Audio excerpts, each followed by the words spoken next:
1957లో నెహ్రూ గారు అటల్ బిహారీ వాజ్పేయి గారిని ఒక ఫారెన్ డిగ్నిటరీకి పరిచయం చేస్తూ ఈయన ఖచ్చితంగా భవిష్యత్తులో future prime minister of India అని చెప్పి పరిచయం చేస్తారు. ఆ తర్వాత అటల్ బిహారీ వాజ్పేయి గారు దాదాపు 40 ఏళ్లకు పైన వెయిట్ చేయాల్సి వచ్చింది ప్రైమ్ మినిస్టర్ అవడానికి. ఎమర్జెన్సీ టైంలో దాదాపు 19 మాసాల పాటు జైల్లో ఉన్నారు ఆయన. అటల్ బిహారీ వాజ్పేయి గారి ఆయన రాజకీయాలకు అతీతంగా ఉన్నత విలువలు కలిగిన వ్యక్తి. ముఖ్యంగా నెహ్రూ గారు చనిపోయినప్పుడు ఆయన ఇచ్చిన స్పీచ్ నెహ్రూ గురించి చాలా అద్భుతంగా ఉంటుంది. Favourite prince of mother India అంటారు.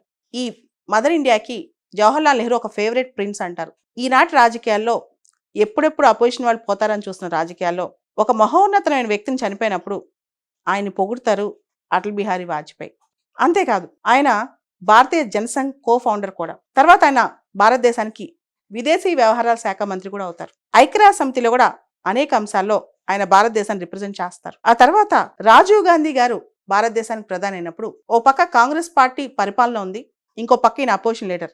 కానీ ఇద్దరు కలిసి యుఎన్ డెలిగేషన్ కోసం అమెరికాకి వెళ్తారనమాట.